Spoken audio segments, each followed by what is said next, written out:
I bought these beautiful Nika paints back in March in Japan, and I've been too scared to use them. I don't know if you can relate, but sometimes there can be supplies that feel too nice or too special to use, or we better make sure it's good because of the pressure we put on ourselves. So these paints are used by Studio Ghibli, used for the backgrounds of animations, and by really talented anime artists. And so I really felt the pressure on wanting to paint something with it, but making sure it's good enough. I know I'm not alone with that, but I'm going to battle those fears today and actually paint with them and just go in with the joy and experimentation of using a new supply. So hello if you're new around here, my name is Katie, I'm a full-time sketchbook artist and I use a lot of mixed media. Today it's going to be Nika poster paints and I'm going to take you along with me. So let's start with a bit of info about what these paints are and how they're used. Nika paints are a type of gouache. The poster colours are the most well-known paints that Nika do, used by high-profile animation studios like I mentioned in the intro. I was introduced to these by Smita, who's on my Patreon, ahead of my trip to Japan where I picked them up. They're highly pigmented and have a very strong opacity with beautiful shades straight off the bat, which are handy for animation and the scenes that background artists have to paint. I've always loved Ghibli movies and felt so inspired by the art. I mean, who hasn't? But of course that means I then associate these paints with great artists. I've watched many videos on YouTube, including Oga Kazuo, who is an art director and background artist for various studios, including Studio Ghibli. His art is stunning and he makes it look so easy. In one video I watched, he used it very similarly to watercolour at first, so you can really control the opacity, and even just swatching these, you can tell how easy it is to mix and use with water. So let's swatch these out. We have the white, which is a neutral white, perfect for mixing, but pretty wet in the tub. I did have to mix every pot. They've been lying on their side in the packaging, but they also seem to have split a bit. The black and white seem to be the hardest to mix, though definitely not impossible, but mixing all the other colours were much easier, pretty runny but viscous. This white you can see was so much wetter than my tubes of gouache, designer's gouache like my Daler Rowney and Winsor & Newton, and wetter than Holbein too. So I also showed you the black there, which I'll probably mix into greens, and here's the carmine, a cool red with a magenta tone and washes out to pink. Then we have the orange, a very rich, fiery, deep orange. It feels very pure and leans warm, especially when washed out with water for that pastel soft orange you can see there. Chrome yellow, another really rich colour, such a beautiful warm yellow, and you can see it was pretty thick going down, almost like acrylic and almost orange because it's so warm, but with water it's a lovely buttery yellow. Lemon yellow, a super cool yellow, almost neon in the tub, but definitely goes down a bit softer and will be perfect for mixing. Burnt sienna, this is a very warm and earthy reddish brown, definitely richer and warmer than others that I've seen. Similar to the orange above, it softens to a very warm peachy pink colour, and kind of used as our warm red in this set. Cobalt violet is a warm violet, definitely not my go-to straight out of the pot, but it's beautiful with water and washes out to a much more delicate, softer shade. Cobalt blue is our warm blue option, so it's a gorgeous shade that's very rich and pigmented, definitely a theme here for these paints. Cerulean blue is our cool blue, so this one feels really fresh and clean. I love it pure for a sky, but it definitely has a more turquoisey vibe with water added because of those green undertones. Here's Viridian, so like I mentioned I did have to do a good mix of all of the shades, and this Viridian was a little bit thicker. You can see it doesn't drip off here like the white did earlier. This one is a beautiful cool green, feels very jewel-like and vivid. Then lastly is Chrome Green 1. This one is pretty lurid and you can see how opaque it is when it goes down. I certainly wouldn't use this as is, but you can really see the cool yellow tones showing through here, which makes it much more pleasant on the eyes I think. So that's it for the set of 12. They do also have other sets of 18, 24 and 36, as well as being able to get them in smaller tubes of 20ml.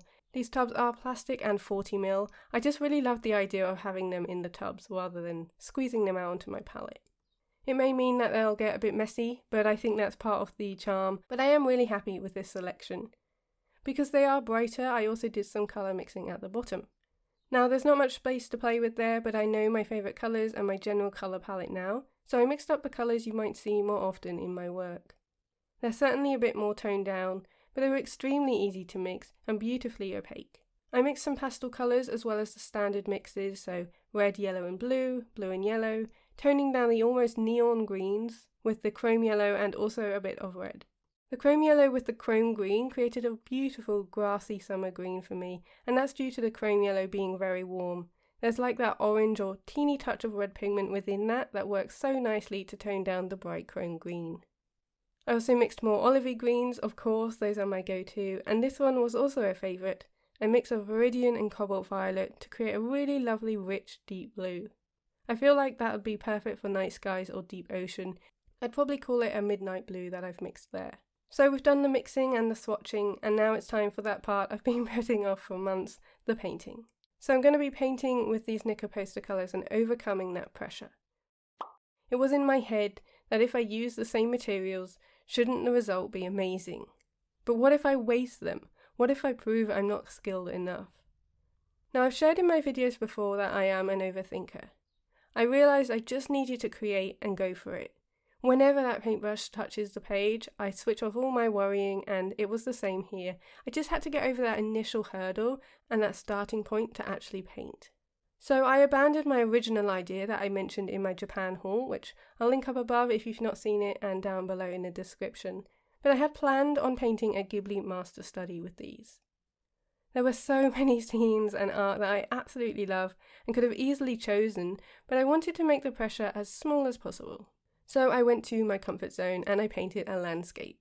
I know that we'll all have subjects that we prefer and that, we really love to paint, so I think starting there is really helpful. I found a couple of copyright-free images and kind of merged them together to create this one scene. I'll leave those linked down below in the description box too. Softened edges are a big element of Ghibli backgrounds, and I watched a lot of videos here on YouTube using these Nicka paints, and they all prep the paper first. They put down a load of water. They did it both front and back, but I just did the front here, so kind of the same, but this sketchbook handled it really, really well. I'm painting in the Strathmore 500 series mixed media sketchbook, one of my favourites and my go-tos. It does have cotton paper, so that's why it handled it so well. I was really impressed, and for once I also went edge to edge, which I don't often do with my landscapes. So like I said, there are many videos here on YouTube already, and also multiple videos on the Nicka Colour YouTube channel, so their official channel, which I highly recommend watching, seeing inspiring art, and I took mental notes for approaching this painting too. So, the fears are still there, but I think I was coming to it with more of an exploratory feeling, rather than this must be good kind of thing. I was open to practice rather than perfection, which immediately made things feel a bit more doable. I tried to take off that pressure by coming to it with, let's just see what happens and enjoy the process, rather than feeling like it has to be a perfect piece of art. I did find the sky quite tricky. I watched quite a few videos with the clouds, and I could see that they obviously wet the paper first and then they blotted it off by putting lots of water onto their brush and taking the pigment away. So I think if you were trying to do this with thinner paper, it would definitely struggle. I think watercolour paper or mixed media paper is a definite must if you are doing this technique. Now I really struggled here. I don't love the clouds. I think that's probably my least favourite piece and element of this painting, but it's definitely something that I learned and want to practice with. There's so much for me to learn here, but I really feel like I overworked the sky a little bit, and I'm more used to blotting off with my tissue rather than using the paintbrush. The paintbrushes I'm using are traditional sort of Japanese style. One of them was a gift and the other one I did buy whilst out in Japan too. I really struggled with these. Maybe I shouldn't have, maybe I should have stuck to my go-to round or quill brushes. But I wanted to give them a go, and yeah, the bristles kept falling out. I kept having to try and pluck them from the painting, which also wasn't very helpful. But again, another big learning curve for me. I did try to simplify the values, so again, trying to be inspired by Ghibli whilst also not having the Ghibli references up. I just worked from the photos and did my own thing, which I think really helped. Like I said, I did lose myself, like always, when I actually start creating. I do stop thinking about how it should look and the worries that I had before, because I really get lost in the process. And this was definitely another one way is a trust the process. I talk about that often on my channel because I think it's the most important part of art. I could have given up halfway and it would look a bit rubbish, but I pushed through and in the end I really did like the result. So I mentioned simplifying the values there, using my kind of greens, but also using some of the cooler greens at the back for some of that atmospheric perspective and to try and show that depth. The paper was starting to dry out, but it was still pretty wet. I definitely found these paints dried very, very quickly.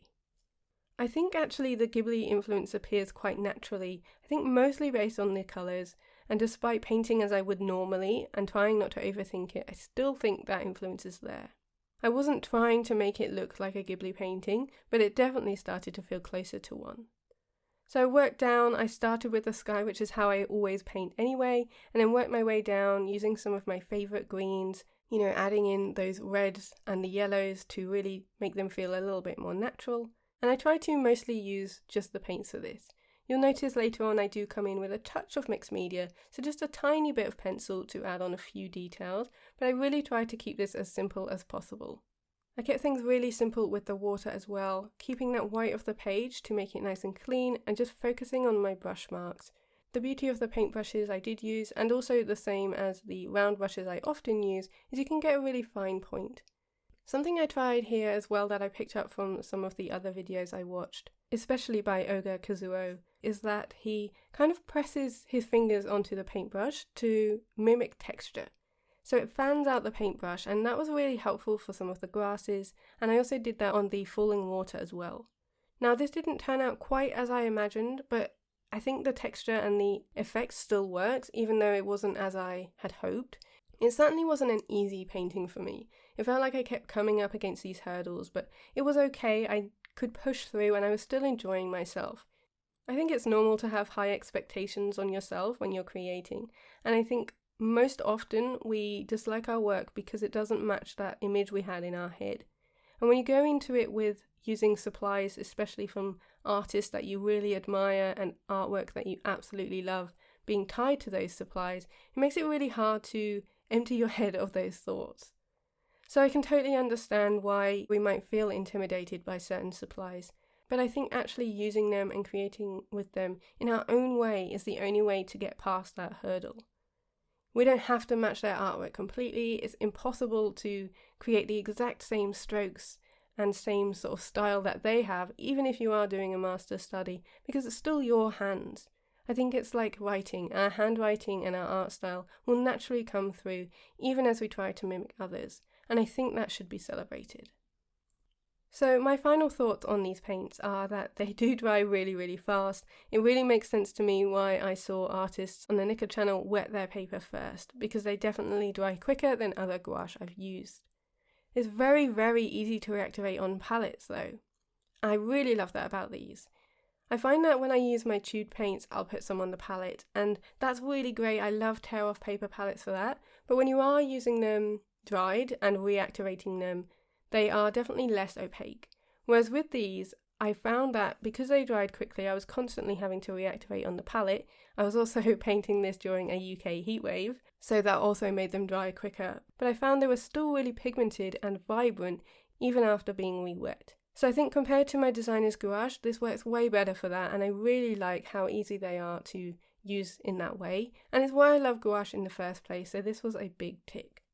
I mentioned earlier about using them like watercolour because you can add lots of water and it's a little bit harder to control. I think that it's so pigmented that you have to play around and experiment a bit more with colour mixing too. So I would add a tiny bit of white and it would make it super pale. You definitely don't need much of this paint to get that colour payoff. So sometimes trying to get the right mixes did definitely take some trial and error as I put in too much. I think the less is more approach definitely applies to these Nika paints. And I mentioned earlier about struggling with these brushes because they hold so much water, so I think I would try this again and paint again with these using my go-to round brushes. So I am just adding on a tiny touch of pencil. I finished this off and then I did add on a bit more pencil underneath some of the green areas because they were floating a little bit, so this isn't quite the very, very final piece. But it's 99.9% there, minus that tiny touch of pencil that I added after filming. So I'm just going to recap some of the themes from this video, which is that tools don't contain the magic. Like I mentioned earlier, I think it's really understandable that we do put pressure on ourselves, especially when it comes to maybe more expensive art supplies or art supplies that you revere from other artists' work. And great materials can definitely intimidate us unnecessarily. But I think actually creating in the way we want to is the best way to combat that. Inspiration works way better than imitation for me. I have talked about master studies in the past. I'll leave a link to that video up in the cards and down below too. And I think they're really, really important and helpful to do. But I also think if you're coming to it with that fear, then just creating the way you normally would, choosing a subject that you love and know you enjoy painting, and creating without that extra expectation is way better. Art supplies are there to be used, so we should use them in the way that we want to. And I think creating this piece in a way that I wanted to mattered way more than it being accurate and trying to copy a Ghibli piece. I certainly enjoyed myself painting this, and I do love the end result. When I finished, because it was different to how I imagined it in my head, I really wasn't sure. I know some of you get really confused and angry when I do that, when I've created a painting that you love and I'm not sure on, but I think that's just the plight of being an artist.